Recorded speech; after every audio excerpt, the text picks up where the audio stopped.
right here we have the turn signal on a Chrysler Crossfire.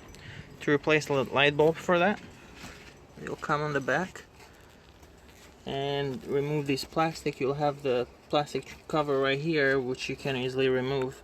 And once you do that, right here, you can see the light bulb down here. This is the backup light, but you're looking for this orange socket right here.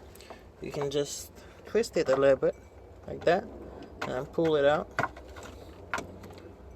Then you can just remove this light bulb by pressing it in and then twisting it slightly counterclockwise, and then pull out the light bulb and reinstall the new one. Then to reinstall it, you need to make sure these tabs are lined up properly, so it's a little bit tricky.